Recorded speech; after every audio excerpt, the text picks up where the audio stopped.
Hello everyone, I am William Henry. Welcome to our webinar today. So glad to be spending this beautiful Saturday afternoon with you in May. Today is May 12th, 2018.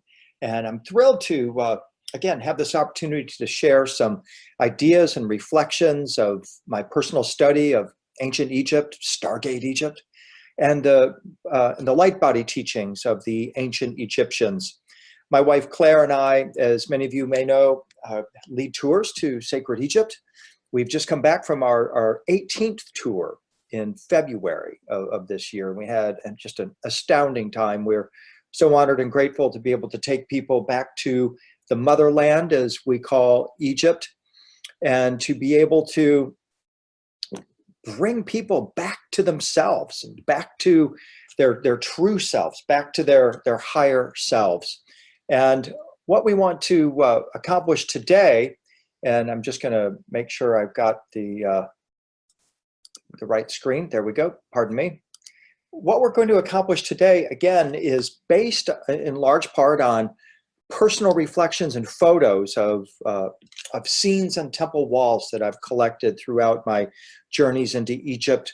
And I think what you're going to find is that we're really now today on the cusp of understanding ancient Egypt in a way that perhaps we never have before. We have some astounding technology that's come online. We have new ideas and inspirations, especially concerning the human light body and ascension, that have really given us a really welcome window into the ancient Egyptian thinking about our ascension and transformation.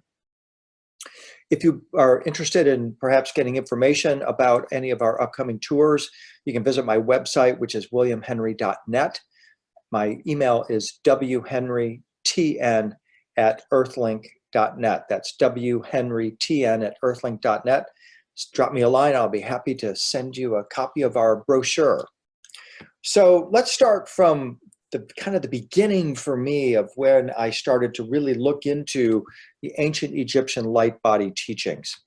My quest begins with this very obscure mathematician named Dr. Charles Musaeus, or Charles Muses. He used a couple of pen names. Back in 1996, I happened to find myself in his former home in Denver, Colorado. It was called Falcon Wing. And he built it basically as a temple to Isis. And back then, I didn't know who he was and had just begun my journey into looking into ancient Egypt. And I remember going to his home shortly after he had passed, and I had been given a couple of copies of his books. And it was, to my mind, a kind of an unordinary or extraordinary circumstance that later had, in my opinion, profound influence on my life and my quest. Because as I started to look into the work of Dr. Musaeus, or Dr. Muses, I found some tremendous inspiration. Dr. Muses proposed that the ancient Egyptians had developed a technology, his term, in which tones, lights, and an as yet unidentified plant are used to trigger, as he said, or open a rusty valve that triggered the production of large pulses of hormones, like exdiso, similar to that produced by larval forms of insects, which allows the adult form of the insect to emerge, or the metamorphosed form of the insect. In this way, he said, this would allow the gestation or mutation of a non-molecular body, a new skin, that would allow the survival of consciousness beyond physical death. So we're talking tones, lights, and plants that could cause or stimulate this metamorphic transmutation of our body into light, into a light being form that our consciousness could then be deposited at our time of death, and then we would continue on. This is a 5,000-year-old science. And as those who are pay attention to my blog, readers of my blog, or participants at workshops know, I have established that 5,000-year timeline as a benchmark for human transcendence, this quest that humanity has to evolve beyond our larval form, our pupal phase, this human flesh and blood phase, into our ascended light being phase. And as I discuss quite regularly, in Silicon Valley, Beijing, other technology centers, software engineers, designers are trying to come up with a way of creating a new version of humanity using digital technology. I call it the skingularity. Their aim is exactly the same as what the ancient Egyptians had, to create a new body of light into which we can copy and paste the contents of our brain, maybe even our soul, into a new body of light that will be able to continue on into eternity.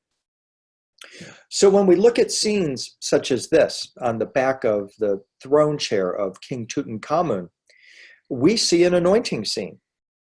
We also see the use of a plant. In fact, the Tutankhamun's wife, Ankhesenamun, is here anointing him with the blue lotus oil, the sacred blue lotus oil, that is going to empower Tutankhamun. It's going to transform him. It's going to raise him from a man to more like a god man. So we have a plant here, and we have tones and lights. Can you see just above the head of Tutankhamun and Ankhesenamun, we have the light of the Atan. I'm going to go back. The light of the Atan. This is not the sun, although it's symbolized by the sun. The Atan, according to Tutankhamun's father, Akhenaten, the Atan was actually the light that illuminates the sun. So think about that. What is the light that illuminates our sun? And think of the expansion of consciousness that is suggested by such a statement or a thought experiment. Well, on the back of Tutankhamun's throne chair here, he is being anointed by the tones of the Atan, symbolized by the key of life. The rays that come from the Atan culminate in hands that offer the key of life to both Tutankhamun and Ankhesenamun. So they're being baptized in the rays or the tones of the Atan. And we have obviously lights coming from the Atan as well, and they plant. We also notice that both are wearing transparent linen garments, which, as we see, is going to be developed as a symbol for our light body, our next level of spiritual evolution. These are photos I took back in February of Tutankhamun's throne chair. You see it with his footstool on the left and on the right.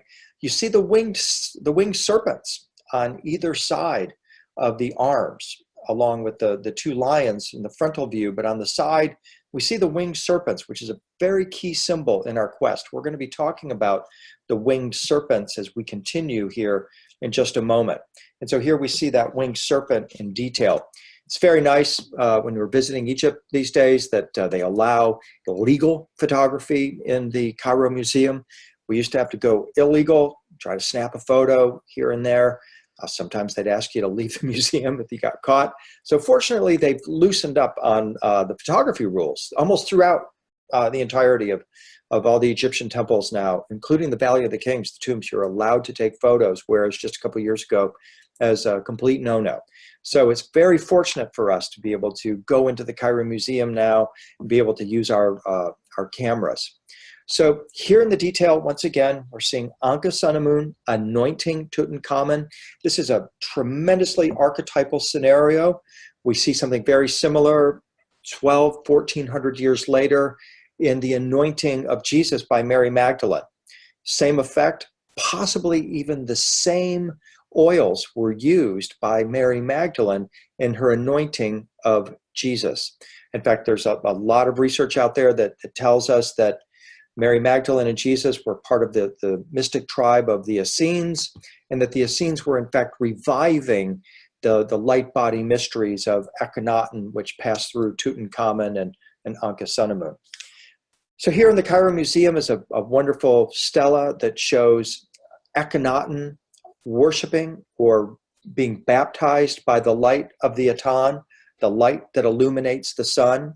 And in the detail, we see the serpent hanging from the disc, and hanging from the serpent is the key of life, establishing this connection that the Atan does in fact broadcast or transmit keys, tones, or vibrations. Again, traditional Egyptologists would like you to consider that this is actually the sun, but Akhenaten is emphatic in saying that the Atan is the light that illuminates the sun, and our sun then becomes a sort of a step-down transformer in a way, or transmitter of these much higher frequency vibrations or rays coming from the Atan. What's interesting about this is that the Stanford Solar Observatory has recently proven that our sun, in fact, is a musical instrument. They describe it as an organ, like a pipe organ. It plays over 1 million notes simultaneously. So maybe Akhenaten knew of one note or several keys or notes that he could bring into the earth plane that could assist us in our transformation and our ascension.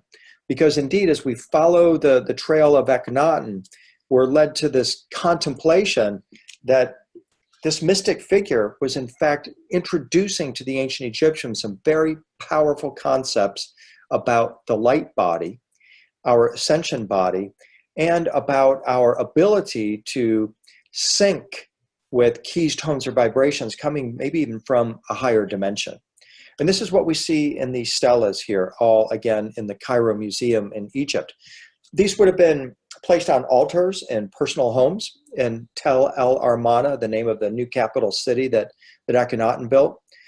He famously shut down all of the Egyptian temples, dispatched or fired the whole bureaucracy of ancient Egyptian gods, dismantled the priesthood, and told the people all they needed was one of these tablets in their home, on their altar, and that through Akhenaten and his wife Nefertiti channeling those rays, that they too could feel the baptism of the rays of the Atan. So what happened is of course, it's this revolution of Akhenaten spun Egypt into chaos. Ultimately, the military stepped in and they attempted to erase every single possible reference that existed of the existence of Akhenaten. So we're very fortunate that some of these tablets, some of these altar pieces have come to us down through the ages, and we can stand face to face with them in the Cairo Museum. They are objects of immense power and also immense mystery. This one happens to be in the Berlin Museum, the new museum in Berlin. Very powerful, intimate ceremony where we see Akhenaten, again with Nefertiti, his wife, their children, all being anointed or baptized in the rays of the Atan. As we follow the child, the daughter that's in Akhenaten's hands, we see that she is pointing to a three-pronged glyph. This is the Egyptian glyph for mist, which could be the basis for our root word mystery. He is anointing her in the mysteries of the Atan and awakening her into this higher consciousness. I covered this in my earlier Stargate Egypt webinar, which also is available at portaltoascension.com and also available on my flash drives at williamhenry.net. In this detail, we note that Nefertiti wears a transparent linen robe with a sash. I also discussed the mysteries of this sash in that previous Stargate Egypt webinar. It's really the key thread of all of the light body mysteries in my view. It ties together the ancient Egyptian mysteries, goes through the Christian mysteries, goes right up on into today. It basically symbolizes a lifeline between humanity and the divine realm. In Egyptian symbolism, the red sash symbolizes the afterlife garment of light, as does the transparent garment that Nefertiti is wearing. And it suggests to me that what's being shown in these baptism scenes is that Nefertiti is actually, as well as Akhenaten and her family, are all receiving the keys, tones, or vibrations, the light rays from the Atan, and it is assisting them in crafting their non-molecular light body garment, as Musée has described it. This process is also illuminated for us on the incredible artwork from the tomb of King Tutankhamun. in the Cairo Museum. Presently, we have all of those wonderful nested boxes that Tutankhamun's coffin was placed within. On the exterior of those coffins are scenes such as this, which describe Tutankhamun's transformation into a being of light, the alchemical transmutation of his body through the light of the stars. But as Museus told us, there's not just the light of the stars that's involved, there's also tones and plants, possibly the plant being the sacred blue lotus, but possibly other plants as well. What we see in this scene is a star, probably Sirius, with 3 rays or beams of light coming from it. As Museus notes, in Egypt, the etheric or quintessence was represented in the form of a 5-pointed Saba star. The word Saba or star also means door, and with the determinative for walking, which is also included in this scene, it meant passing through a star door. And it suggests to me that what they're actually talking about is Tutankhamun actually walking through a star gate. Now, was he successful in this Stargate transmutation? I can't say for sure. We actually have his mummy. We know that the mummification process was part of the ascension process of the ancient Egyptians. And it may be that part of Tutankhamun is now a star walker and that he is enjoying his non-molecular light body walking in the stars forever. So very interesting the way this is preserved for us in the ancient Egyptian temple scenes, and it's most notably here on Tutankhamun's burial chest. As Museus continues, he tells us that the principal agent of transmutation, in addition to tones, lights, and plants, was a divine food, as he described it, that like some super royal jelly, like that of the bees, would stimulate metamorphic neurosecretory organs in the central nervous system and enable a super biological process to take place to mature a higher body that can transcend death and is capable of furnishing a sensorium to perceive and function in a world freer in which we are than the one in which we are currently confined. This, says Muses, was the ageless promise that ancient Egypt held forth most explicitly. So, tones, lights, plants, and some kind of a divine food. Ever since Lawrence Gardner published his books on Ormes and the light body food and manna, people have been looking at these scenes on the temple walls and wondering, were the ancient Egyptians indeed practicing the alchemy of producing white powder gold, as it's described, this manna or star food that we know that the ancient Egyptians claimed that they were producing that could alter the biological body and ultimately could feed the light body. I think Lawrence has taken us a really good way down the road here towards reacquiring these ancient Egyptian mysteries.